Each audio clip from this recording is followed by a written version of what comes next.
Génesis capítulo 9. ¿Qué instrucciones da Dios sobre el uso de la sangre? ¿Qué cambio introduce Dios a la alimentación de los seres humanos? ¿Cuál es el objetivo del pacto que Dios celebra con Noé y su familia? ¿El pacto celebrado con la familia de Noé es solo con su familia? Buen día, hermanos y hermanas de esperanza. Antes de continuar, oremos. Bendito Padre que estás en los cielos, al ingresar al capítulo 9 del libro de Génesis, te pedimos, Señor, que tú nos enseñes tu palabra, que seas tú nuestro Maestro, que tú nos enseñes cómo encontrar esas verdades, esas perlas que necesitamos. En el nombre de Jesús te lo pedimos. Amén.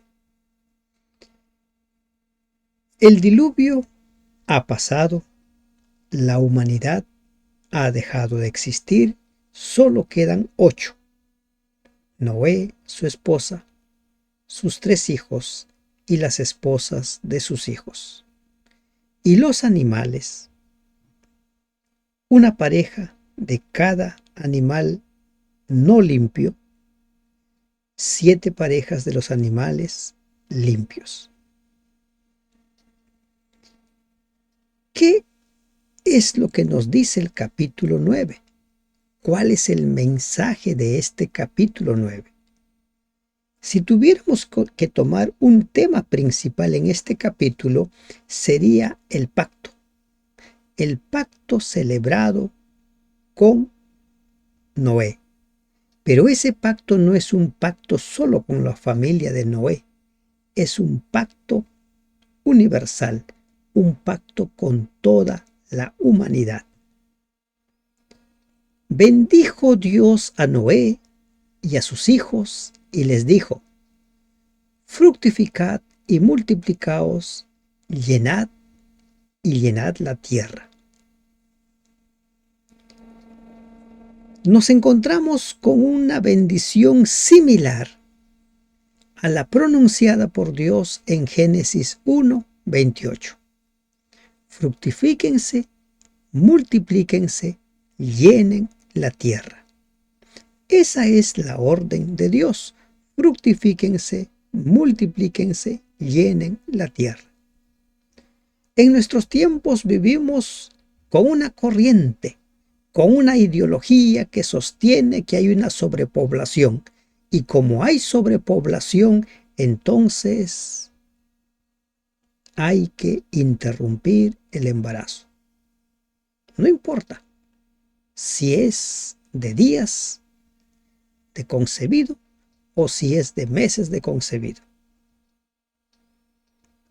Y hace mucho tiempo que se empezó a meter esa forma de pensar en la mente de los jóvenes. Jóvenes que ahora ya son adultos. Personas que no tienen hijos, o si tienen hijos, algunos tienen uno y algunos no tienen ninguno.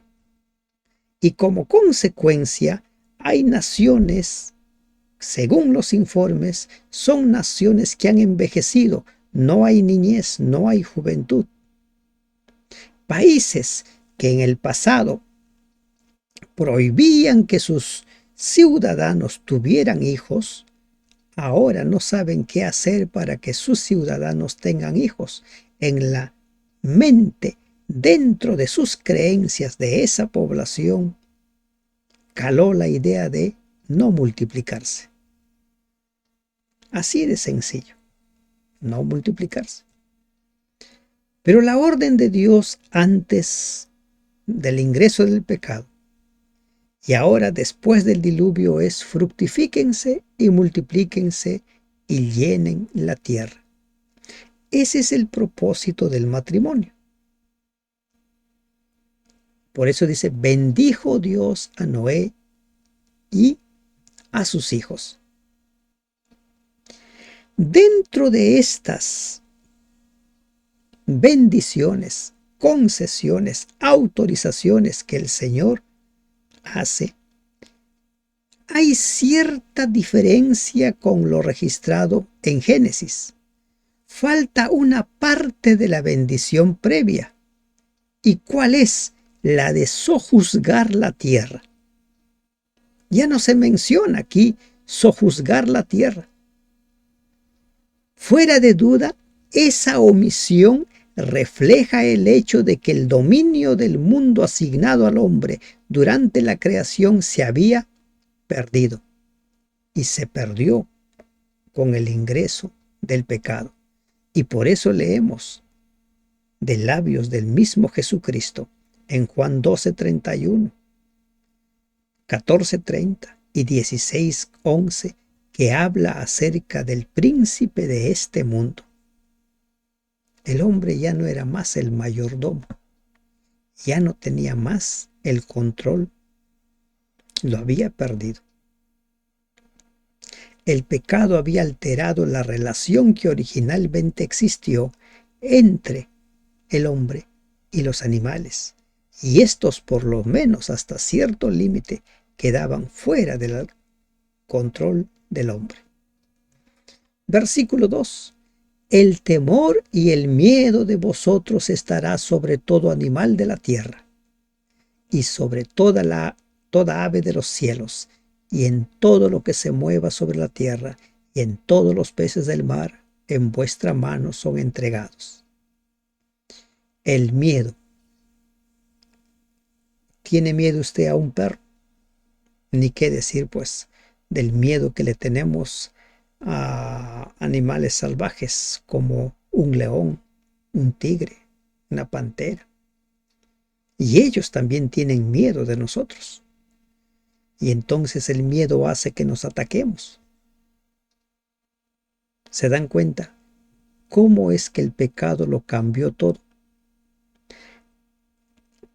Dentro de las consecuencias del pecado es que el vínculo que existía con los animales se debilitó. Y ahora lo que prima es el miedo. El miedo en todos los animales terrestres y también de parte nuestra. No todos nos relacionamos con todos los animales. ¿Se dan cuenta cómo es que el pecado alteró todo? Lo alteró todo. En las plagas enviados a Egipto hay plagas de ranas, de moscas, mosquitos. Se van dando cuenta cómo es que los animales se convierten en amenazas para nosotros.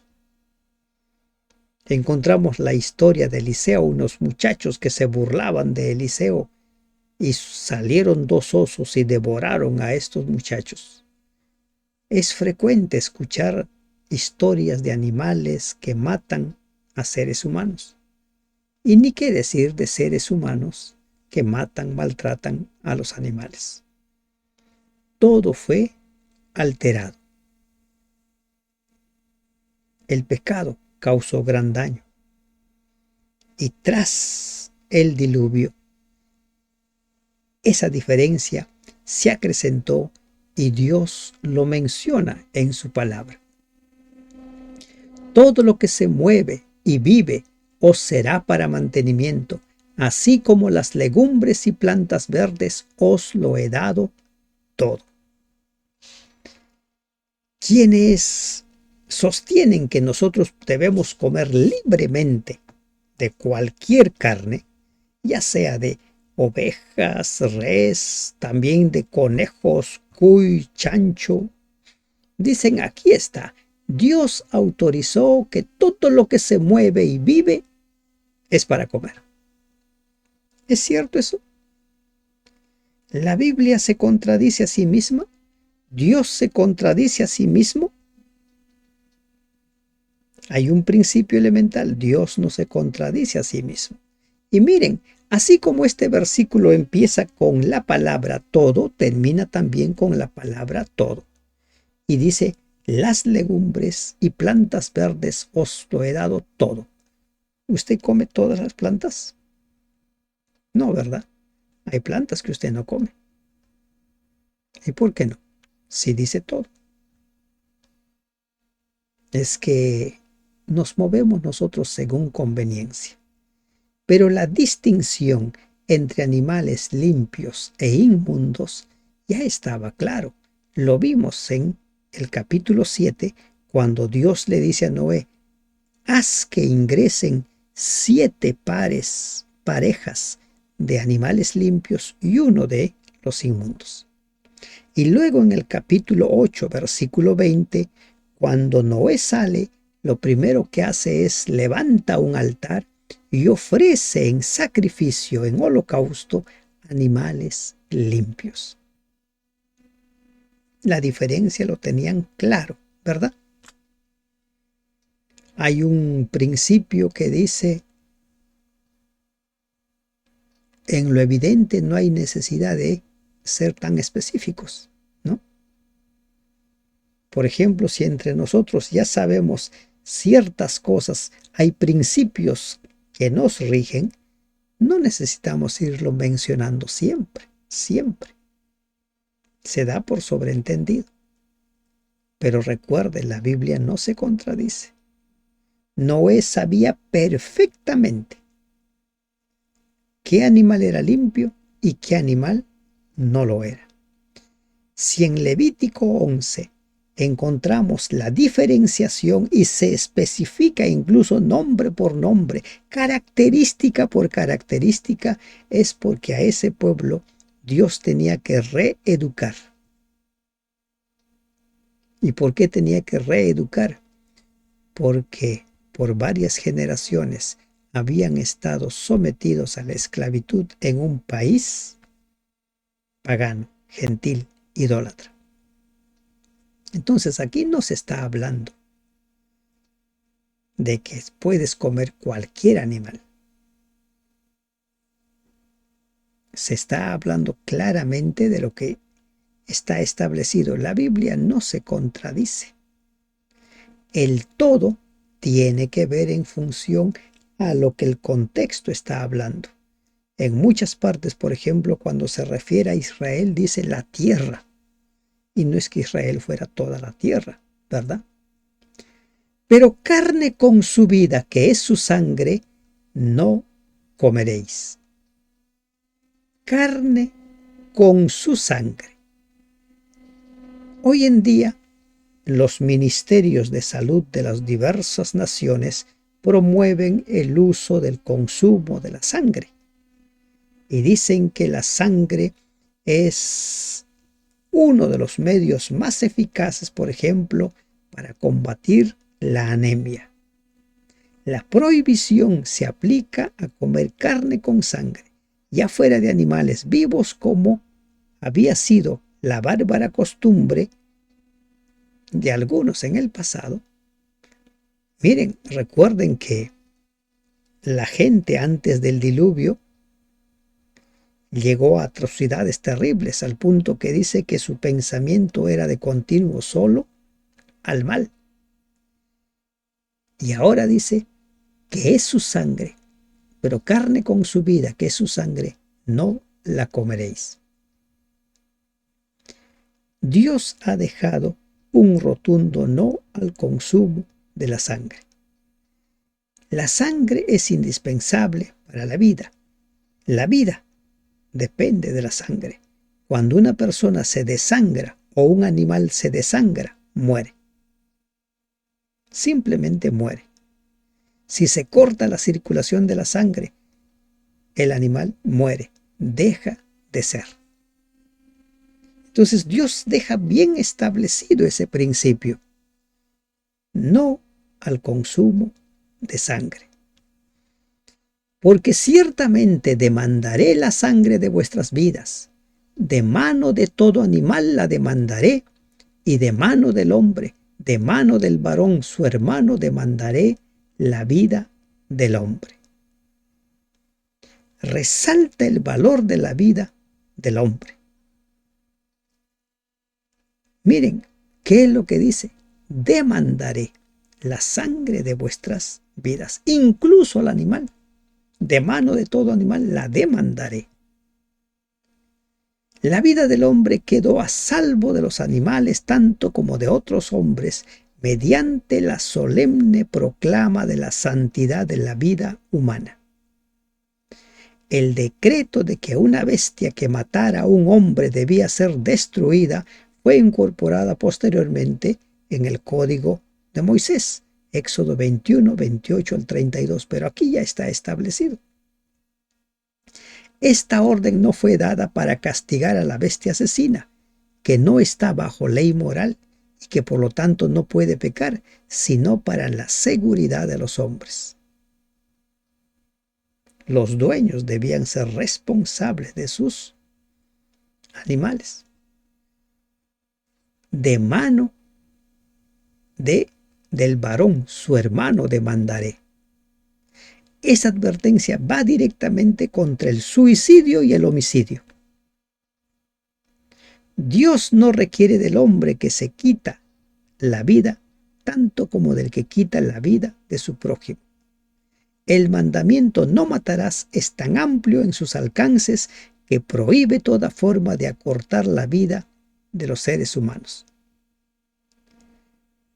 Miren,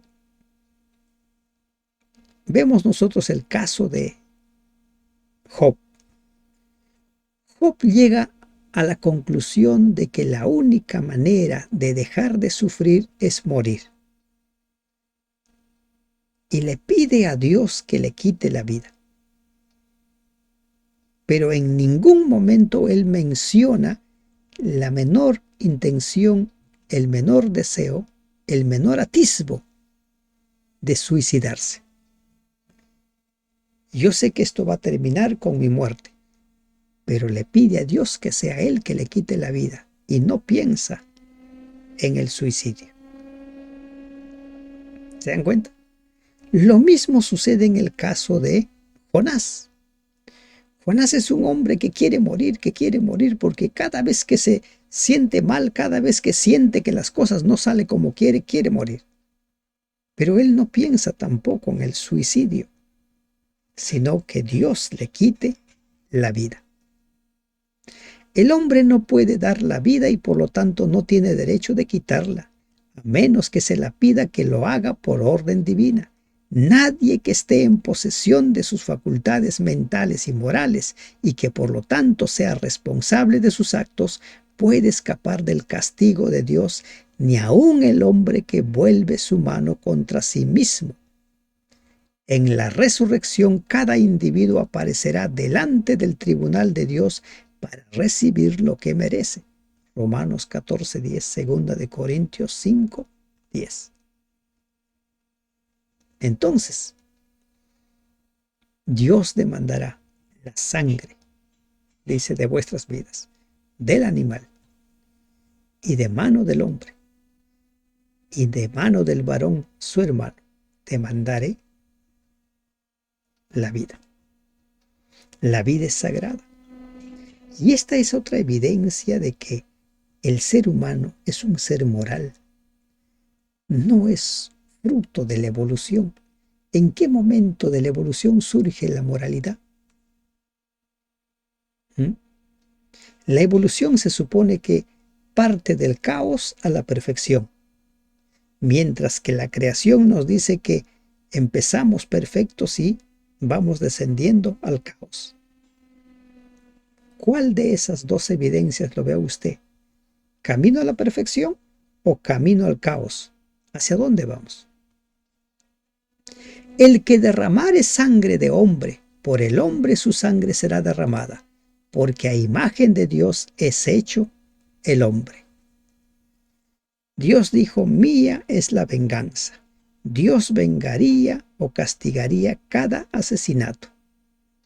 Sin embargo, no directamente como fue en el caso de Caín, sino indirectamente al colocar en manos del hombre el poder judicial. La palabra derramare implica un asesinato voluntario y no el quitar accidentalmente, como después lo vemos nosotros cuando se establecen las ciudades de refugio.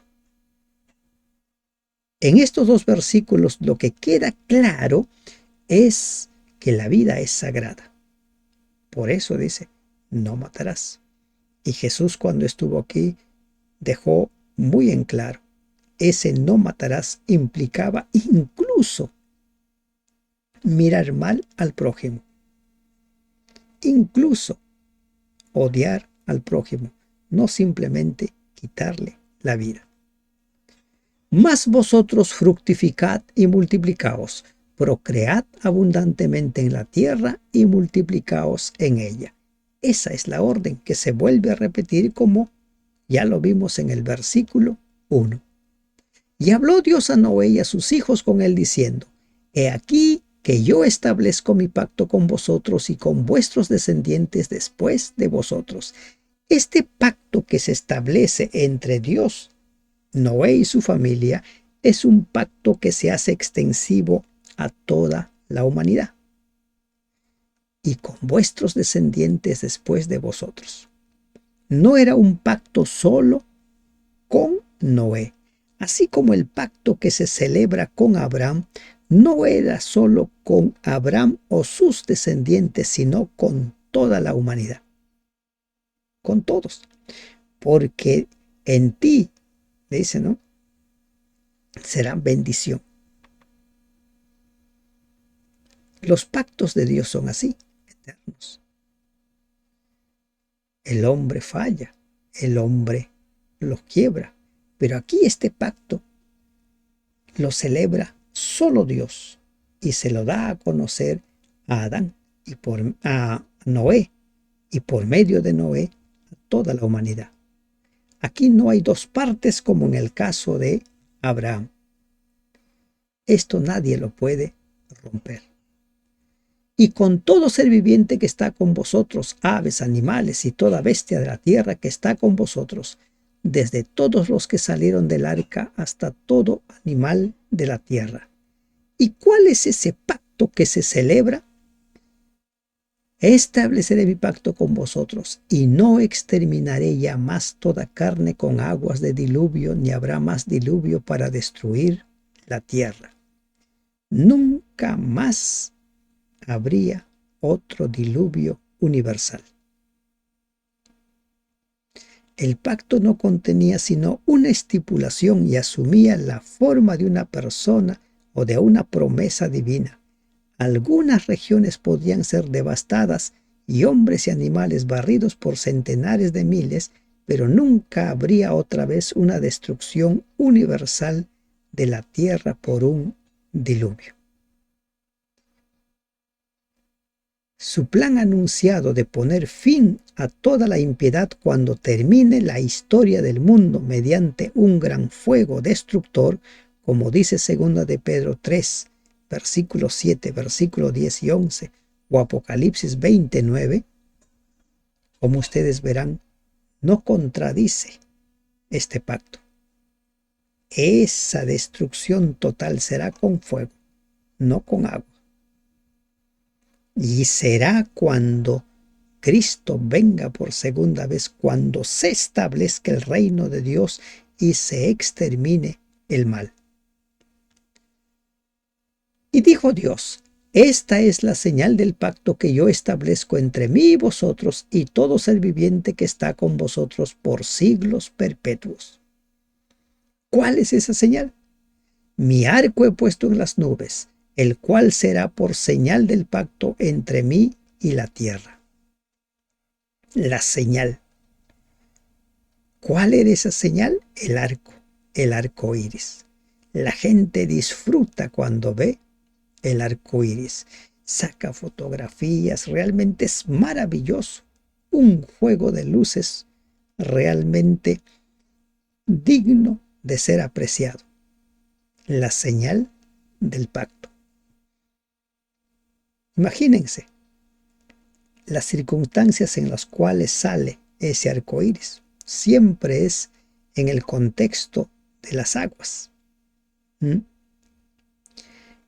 Esa es la señal que Dios estableció y con ello estaba asegurando a la humanidad que no sería destruida otra vez con un diluvio universal.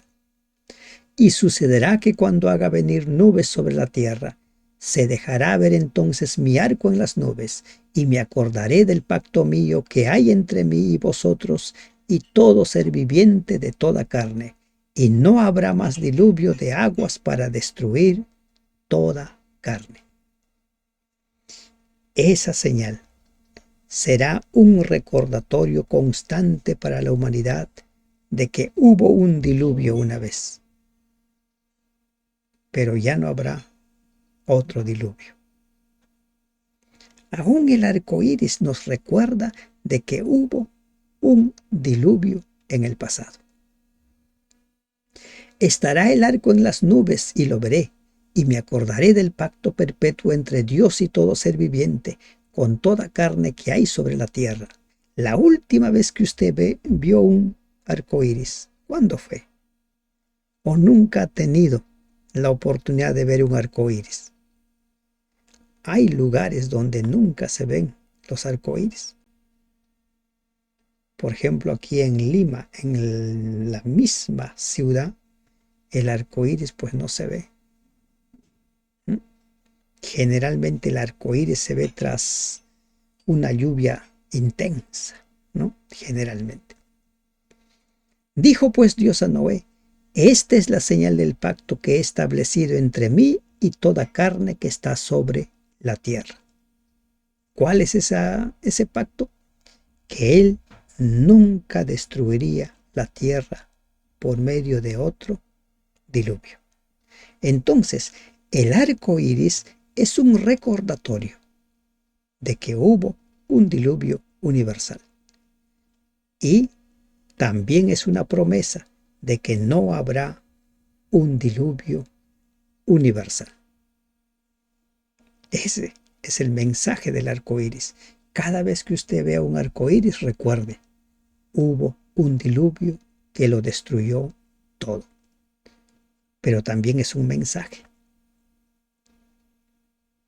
Así como la cena del Señor, cada vez que lo celebramos, nos recuerda la muerte de Cristo y nos anuncia la segunda venida de Cristo, el arco iris también nos recuerda: la tierra no va a ser destruida por el agua, pero sí por el fuego. Sí por el fuego. A partir del versículo 18 en adelante entramos a otra parte de la historia de la vida de Noé, quizás considerado por algunos como una parte oscura de esta vida. Y los hijos de Noé que salieron del arca fueron Sem, Cam y Jafet. Como ya lo vimos en los estudios anteriores, capítulo 5, capítulo 6, apoyado por el capítulo 11, versículo 10, donde nos dice que Sem tenía 100 años, 2 años después del diluvio. La conclusión es que el mayor es Jafet, el segundo es Sem y el tercero es Cam. Pero como mencionamos también en su momento, así como los descendientes antes del diluvio eran los setitas, luego los descendientes del pueblo de Dios vienen por la parte de los semitas, no por el lado de Jafet. Puede ser esa la razón por la cual se pone a Sem en primer lugar. Y Cam es el padre de Canaán. Llama la atención aquí por qué se menciona a Canaán.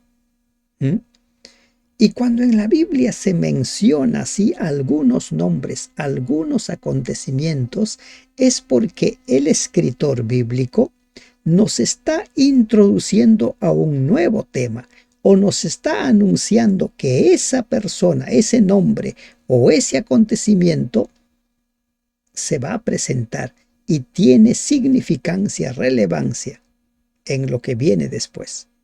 Esto es una constante en la Biblia.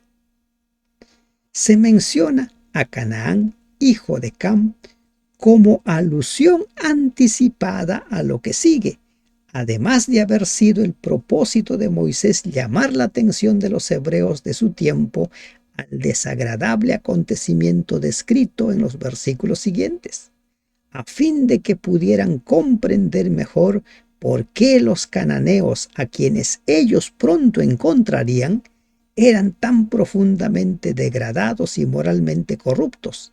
La raíz de su depravación se encontraba en su primer antecesor, Cam, el padre de Canaán.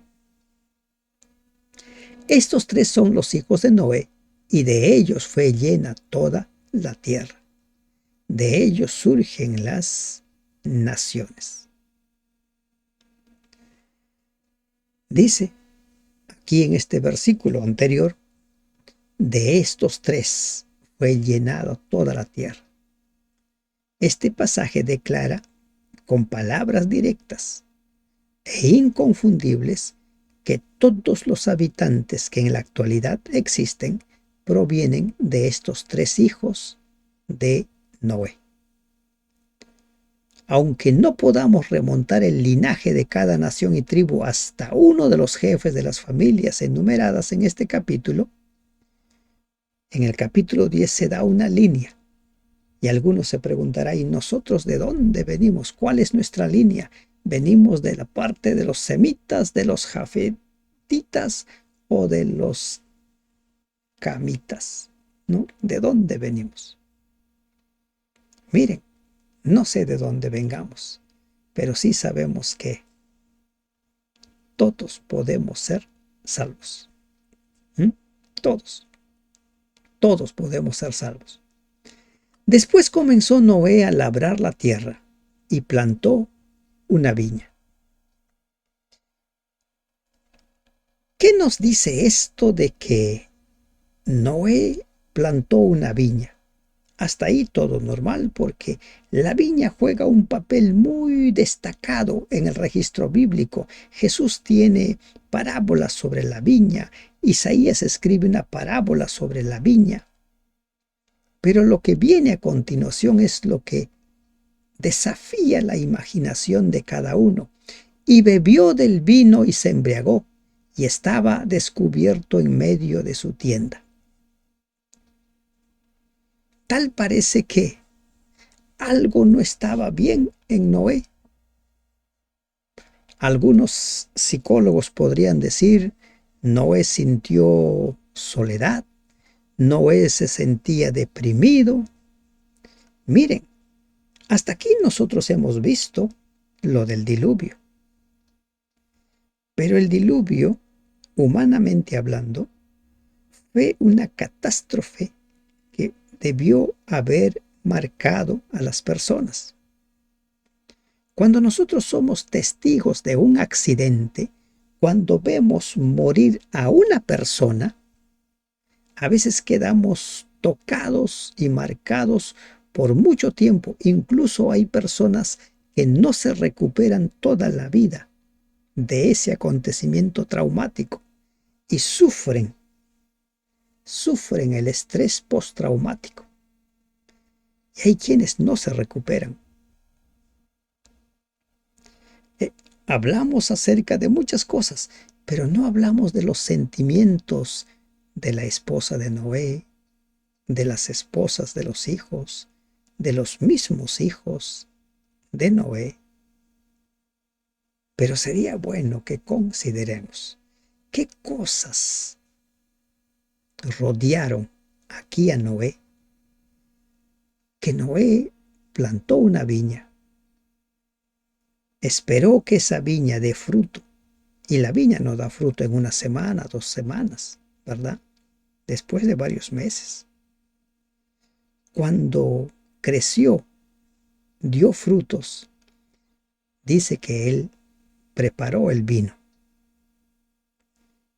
y se embriagó. Y esta fue una embriaguez realmente fuerte, profunda, al punto que estaba descubierto en medio de su tienda. Se dice que cuando una persona consume licor en demasía, puede perder hasta la razón. Entonces, ¿Qué nos dice esto de Noé? Podríamos especular muchas cosas, pero solamente aprendamos a pensar según cómo está escrito. Pero siempre consideremos los sentimientos y las emociones de las personas. Noé no hizo nada malo al plantar una viña. Y como les digo, la viña siempre juega un papel en el registro bíblico. La vid es una de las plantas nobles de la creación de Dios. Cristo la usó para ilustrar su relación con la iglesia, Juan 15, y honró su fruto bebiéndola en la última noche de su ministerio terrenal, Mateo 26, 27 al 29, lo que nosotros hoy en día conocemos como el zumo de uva. El jugo de uva es muy benéfico para el cuerpo humano mientras no se lo ingiera fermentado. Pero por lo visto, Noé había ingerido algo fermentado. Y aquí es donde nosotros, pues, vamos a lo que dice el libro de Proverbios, ¿no? Que no debiéramos nosotros deleitarnos, mirar lo rojo que es el vino y que después, cuando ingresa, va carcomiendo hasta que nos vuelve realmente en estropajos a veces. Y el libro de Proverbios habla mucho acerca de los efectos nocivos del licor. Por ejemplo, en el capítulo 23, del versículo 29 en adelante, habla acerca de para quién será el ay, para quién el dolor, para quién las rencillas, para quién las quejas, para quién las heridas en balde, para quién lo amoratado de los ojos, para los que se detienen mucho en el vino, para los que van buscando la mistura. Y usted puede continuar leyendo para quién, ¿no? Y se nos habla mucho acerca de los efectos dañinos del licor. Este hecho que se produce allí desencadenó otro acontecimiento que marcaría la historia de la humanidad. Y lo marcó de tal forma que empieza la historia de Canaán. Pero esto no quiere decir que Noé haya sido culpable del pecado de Cam. Cada uno, recuerden, cada uno decide. Pecar o no pecar es una decisión. Satanás puede tentarnos, pero somos nosotros los que decidimos pecar o no pecar. Cada uno de nosotros, nadie más. El vino es escarnecedor y la sidra alborotadora, y cualquiera que por ellos hierra no es sabio. Y lamentablemente en esta ocasión, Noé no actuó con sabiduría. La embriaguez deforma y degrada el templo del Espíritu Santo que somos nosotros. Debilita los principios morales y así expone al hombre a incontables males. La embriaguez hace que el hombre pierda el dominio tanto de las facultades físicas como de las mentales. Y Cam, padre de Canaán, vio la desnudez de su padre y lo dijo a sus dos hermanos que estaba fuera. Cam. Miren, hay algunos escritos que sostienen que el pecado de Cam no solo fue ver, sino que sucedió algo más incestuoso. Pero la palabra de Dios simplemente nos dice que Cam vio la desnudez de su padre. Cuando en el libro del Levítico se nos habla acerca de no ver la desnudez del padre, de la madre, no, es tajante. es pecado. Lo hace en el contexto de las relaciones íntimas. En ese contexto lo hace. No verá la desnudez de su padre, no verá la desnudez de su madre o de su hermana.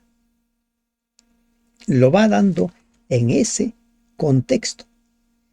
El hecho de que Cam es llamado otra vez el padre de Canaán parece implicar que tanto el padre como el hijo tenían inclinaciones profanas similares que se manifestaron no solo en el incidente que aquí se describe, sino posteriormente en las prácticas religiosas de toda la nación.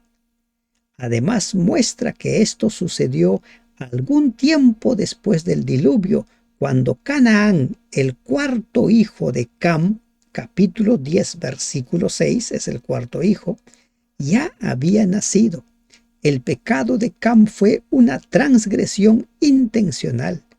Puede ser que hubiera visto accidentalmente la vergonzosa condición de su padre, pero en vez de llenarse de dolor por la necedad de su padre, se regocijó en lo que veía y se deleitó en propalarlo. Fue y lo dijo a sus dos hermanos que estaban fuera. Entonces Sem y Jafet tomaron la ropa y la pusieron sobre sus propios hombros y andando hacia atrás cubrieron la desnudez de su padre, teniendo vueltos sus rostros, y así no vieron la desnudez de su padre. Estos dos hermanos mayores de Cam no participaron de los sentimientos pervertidos. Adán también había tenido dos hijos bien disciplinados, Abel y Set, y un hijo perverso, Caín. Aunque todos habían recibido el mismo amor paternal y la misma educación, el pecado se manifestó mucho más marcadamente en uno que en los otros. Ahora irrumpió el mismo espíritu de depravación en uno de los hijos de Noé, y en este caso, Cam. Y despertó Noé de su embriaguez, y supo lo que le había hecho su hijo más joven, o sea, el menor.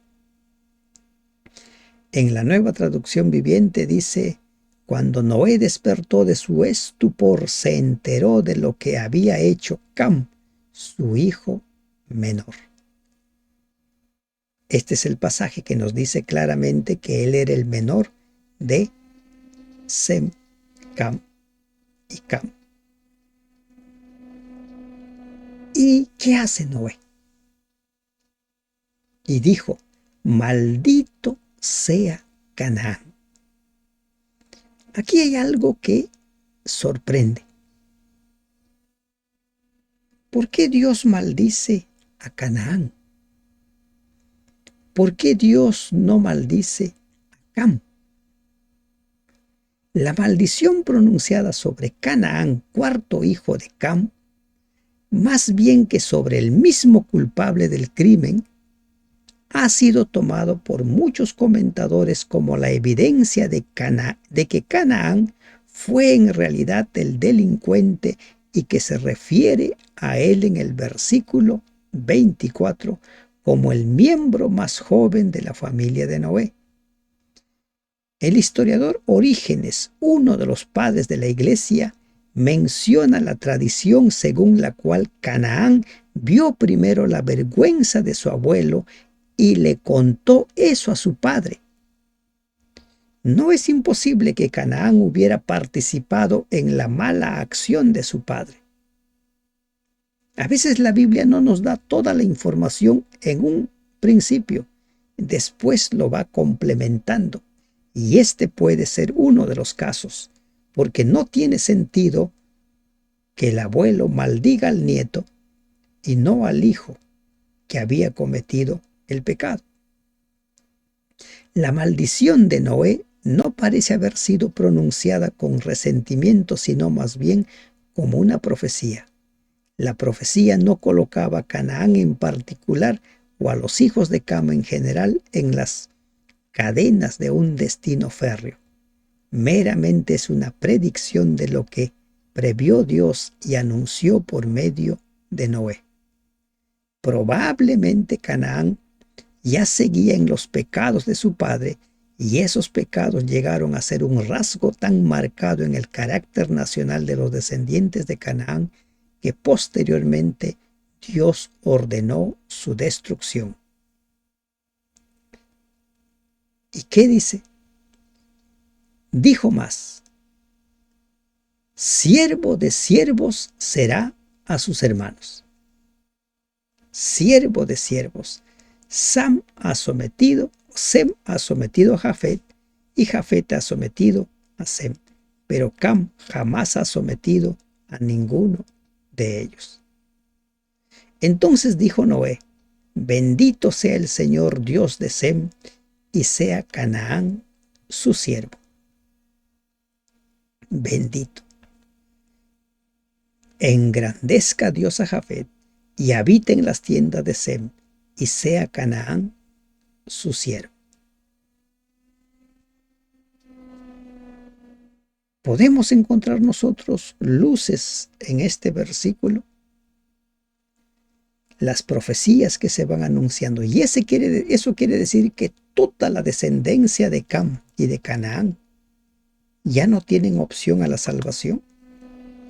Miren, aquí encontramos algo, como sucede con algunas enfermedades. Hay algunas enfermedades que son de transmisión genética. Los abuelos, los padres van transmitiendo así de generación en generación. Y son predisposiciones. El organismo tiene predisposición a desarrollar tal enfermedad. Pero si la persona toma decisiones muy sabias e inteligentes, no va a desarrollar esa enfermedad, y si lo desarrolla va a ser en menor grado. Lo mismo sucede en estas maldiciones. Recuerden lo que dice Ezequiel: ni el padre va a responder por el pecado del hijo, ni el hijo va a responder por el pecado del padre. La salvación es personal. Si yo estoy condenado por lo que hizo mi padre o mi abuelo, tendría todo el derecho para quejarme ante Dios y acusarlo de injusto. ¿Por qué a mí me va a castigar por un pecado que él cometió? El problema es que los hijos lamentablemente siguen en la misma línea de conducta que los padres generalmente. De ahí surge el famoso dicho de tal el padre, tal el hijo, de tal palo, tal astilla. Pero no siempre se cumple esto. Con seguridad que muchos descendientes de Cam van a estar en el reino eterno de Dios. Con seguridad que sí. Bendito sea Yahvé, el Dios de Sem. Bendito sea el Dios nuestro, que nos da oportunidad a todos para poder ser salvos. Nadie está condenado a la perdición por problema de parentesco o por un asunto que tiene que ver con descendencia. Nadie. Podemos estar predispuestos. Podemos tener el mal ejemplo de los padres, los parientes, pero nosotros decidimos. Y vivió Noé después del diluvio 350 años. 350 años más vivió Noé. En total, los días de Noé fueron 950 años y murió. Y Noé es la última persona en que vivió esta cantidad de años. Sus hijos ya no llegaron a bordear los 900 años. La historia de Noé termina con una fórmula bien conocida en el capítulo 5, lo que sugiere que los relatos contenidos en los capítulos 6 al 9 pertenecen a la historia de Noé. Aunque Noé era un hombre recto y caminaba con Dios, no llegó a alcanzar la estatura espiritual de su bisabuelo Enoc. Murió habiendo sido testigo del crecimiento y expansión de una nueva generación y habiendo visto cómo ésta seguía rápidamente las perversas inclinaciones de su malvado corazón. Y en nuestros días esto se ha multiplicado en todos los sentidos. ¿Qué perla? ¿Qué perlas sacamos de este capítulo? ¿Qué perlas las vamos a incorporar a nuestra vida? Se han producido cambios en la alimentación. Se han producido cambios en la relación con los animales. Hay un pacto celebrado con la humanidad. Y sobre todo, hay bendiciones y maldiciones que van a depender de las decisiones que nosotros tomemos, si servimos o no servimos a nuestro Señor. Cada día nosotros decidimos qué es lo que ha de suceder con nuestra vida. Que Dios te bendiga. Amén.